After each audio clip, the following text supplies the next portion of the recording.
ಎಲ್ರಿಗೂ ನಮಸ್ಕಾರ. Welcome to Murali Krishna log. ನಾನು ಚೆನ್ನಾಗಿದ್ದೀನಿ, ನೀವೆಲ್ಲರೂ ಚೆನ್ನಾಗಿದ್ದೀರಾ ಅಂದ್ಕೊಳ್ತೀನಿ.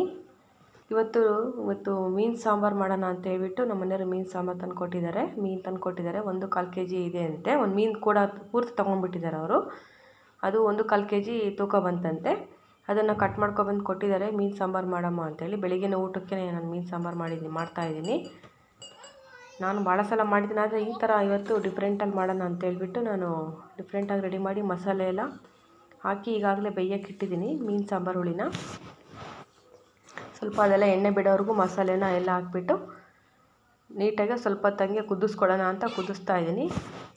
ಈಗಾಗಲೇ ನಮ್ಮ ಹಸ್ಬೆಂಡು ಕೂಡ ಅವರು ಮೀನನ್ನ ಚೆನ್ನಾಗಿ ತೊಳ್ಕೊಂಬಿಟ್ಟು ತಂದು ಕೊಟ್ಟಿದ್ದಾರೆ. ಈಗ ಮೀನು ಸಾಂಬಾರು ರೆಡಿ ಮಾಡೋಕ್ಕೆ ಇಟ್ಟಿದ್ದೀನಿ.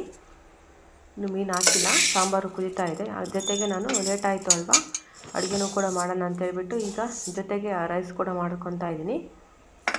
ಇವಾಗ ನಾನು ಅಳತೆನಲ್ಲಿ ತೊಗೊತಾ ಇದ್ದೀನಿ, ಯಾಕಂದರೆ ಇವಾಗ ಮತ್ತೆ ಅಡುಗೆ ಮಾಡಿದರೆ ಮತ್ತೆ ಮಧ್ಯಾಹ್ನಕ್ಕೆ ಅನ್ನ ಮಾಡೋದು ಬೇಕಾಗಿಲ್ಲ ಅಂತ ಹೇಳ್ಬಿಟ್ಟು ಒಂದೇ ಸಲನೇ ರೈಸ್ ರೆಡಿ ಮಾಡ್ಕೊಂಡಿದ್ದೀನಿ. ಈಗ ಅದು ಕುಕ್ಕರ್ಗೆ ತೊಳೆಯೋಕ್ಕೆ ರೆಡಿ ಮಾಡಿಟ್ಟಿದ್ದೀನಿ. ಈಗ ಇಲ್ಲಿ ಸ್ವಲ್ಪ ಕುದಿ ಬಂತು ಮೀನು ಸಾಂಬಾರು ಹುಳಿ, ಹಾಗಾಗಿ ನಾನು ಮೀನು ಅದಕ್ಕೆ ತುಂಬ್ತಾ ಇದ್ದೀನಿ.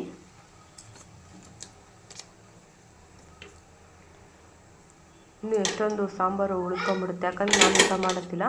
ನಾನು ಸಣ್ಣ ಪಾಪು ಇರೋದ್ರಿಂದ ಹಾಲು ಕುಡಿಸ್ತಾ ಇರೋದ್ರಿಂದ ನಾನು ಊಟ ಮಾಡೋದಿಲ್ಲ ಮೀನು ಸಾಂಬಾರು. ಅವ್ರಿಗೆ ಮಾತ್ರ ಮಾಡಿಕೊಡ್ತಾ ಇದ್ದೀನಿ, ನಮ್ಮ ಪಾಪು ಮತ್ತು ನಮ್ಮ ಹಸ್ಬೆಂಡಿಗೆ.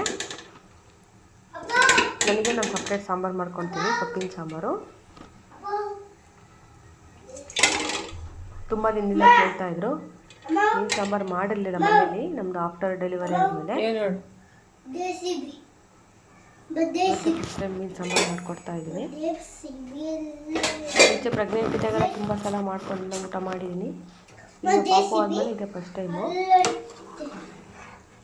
ಟೇಸ್ಟು ಎಲ್ಲ ಉಪ್ಪು ಹುಳಿ ಎಲ್ಲ ಟೇಸ್ಟ್ ಮಾಡಿದ್ದೀನಿ, ಚೆನ್ನಾಗಿದೆ ಟೇಸ್ಟು. ಮತ್ತು ಮೀನು ಸಾಂಬಾರು ಈಗ ಬಿಡುತ್ತೆ ಅಷ್ಟೇ. ಅದು 5 ನಿಮಿಷನೂ ಬೇಡ.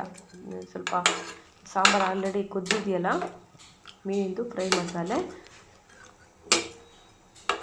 ಈಗ ಜಸ್ಟ್ ಒಂದು 5 ನಿಮಿಷನೂ ಬೇಕಾಗಲ್ಲ, ಅಷ್ಟರೊಳಗೆ ಸಾಂಬಾರು ರೆಡಿ ಆಗಿಬಿಡುತ್ತೆ.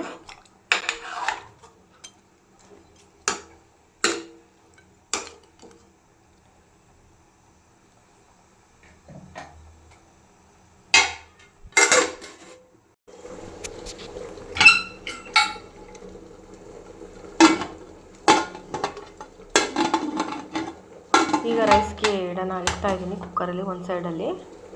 ಬೇಗ ಮಾಡಬೇಕು, ಆವಾಗಲೇ 10 ಗಂಟೆ ಆಗಿತ್ತು. ಅದಾದಮೇಲೆ ನಾನು ಮತ್ತೆ ಸಾಂಬಾರಿಗೆ ಸೊಪ್ಪಿನ ಸಾಂಬಾರು ಕೂಡ ರೆಡಿ ಮಾಡ್ಕೊಂಡಿದ್ದೆ ಅಟ್ ಟೈಮಲ್ಲಿ. ಆ ಸಾಂಬಾರು ಕೂಡ ಬೇಯಿಸ್ಕೊಂಡು ಕುಕ್ಕರಲ್ಲಿ ಇವಾಗ ಅದನ್ನು ಕೂಡ ಸ್ಮ್ಯಾಶ್ ಮಾಡ್ಕೊಳ್ತಾ ಇದ್ದೀನಿ ಸೊಪ್ಪಿಗೆ. ಈಗ ಅದನ್ನು ಒಗ್ಗರಣೆ ಮಾಡ್ಕೊಂಡು ರೆಡಿ ಮಾಡ್ಕೊಳ್ತೀನಿ. ನಾನು ಒಬ್ಬಳಿಗೆ ಮಾಡ್ಕೊಂಡಿದ್ದು ಸಾಂಬಾರು ಇವತ್ತು. ಬೆಳಗಿನ ಅಡುಗೆ ಮಾಡಿಬಿಟ್ರೆ ಸಾಯಂಕಾಲದವರೆಗೂ ಮತ್ತೆ ಅಡುಗೆ ಮಾಡೋದು ಸಮಸ್ಯೆ ಇರೋಲ್ಲ. ಮತ್ತು ಪಾಪು ಬೇರೆ ಇರೋದ್ರಿಂದ ನನಗೆ ಪದೇ ಅದೇ ಕೆಲಸ ಮಾಡೋಕ್ಕಾಗಲ್ಲ ಅಂತೇಳಿ ನಾನು ಮುಂದೆ ಸರಿ ಮಾಡ್ಕೊಂಡ್ಬಿಡ್ತೀನಿ ಸಾಂಬಾರನ್ನ. ನೋಡಿ ಎಷ್ಟು ಚೆನ್ನಾಗಿ ಬಂದಿದೆಯಲ್ಲ ಪಪ್ಪು. ಅವಳ ಅಡುಗೆ ರೆಡಿ ಆಯಿತು, ಅವ್ರು ಊಟ ಮಾಡಿದ್ದಾರೆ, ನಮ್ಮ ಪಾಪು ನನ್ನ ಹಸ್ಬೆಂಡು.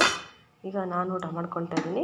ಮತ್ತು ನನಗೆ ಸೈಡಿಗೆ ಏನಾದ್ರು ಸ್ನ್ಯಾಕ್ಸ್ ಬೇಕಂತ ನಾನು ಮೊಟ್ಟೆನ ಬೇಯಿಸ್ಕೊಂಡಿದ್ದೀನಿ. ವಿಡಿಯೋನ ಯಾರಾದರೂ ನೋಡ್ತಾ ಇದ್ದರೆ ಪ್ಲೀಸ್ ಸಬ್ಸ್ಕ್ರೈಬ್ ಮಾಡ್ಕೊಳ್ಳಿ ನಮ್ಮ ಚಾನಲ್ನ. ಮೀನು ಸಾಂಬಾರು ಮುದ್ದೆ ಹೇಗಿದೆ ಅಂತ ಕಮೆಂಟ್ ಮಾಡಿ.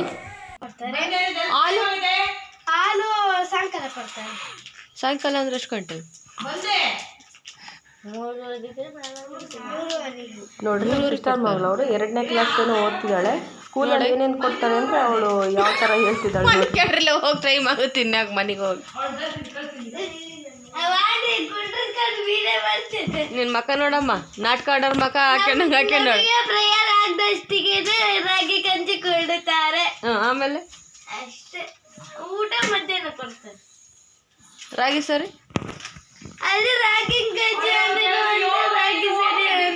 ಇವತ್ತಿನ ಲಾಗ್ನ ಎಂಡ್ ಮಾಡ್ತಾ ಇದ್ದೀನಿ. ಪ್ಲೀಸ್ ಸಬ್ಸ್ಕ್ರೈಬ್ ಮಾಡ್ಕೊಳ್ಳಿ ನಮ್ಮ ಚಾನಲ್ನ. ಕೊನೆವರೆಗೂ ನೋಡಿದ್ರೆ ಥ್ಯಾಂಕ್ ಯು.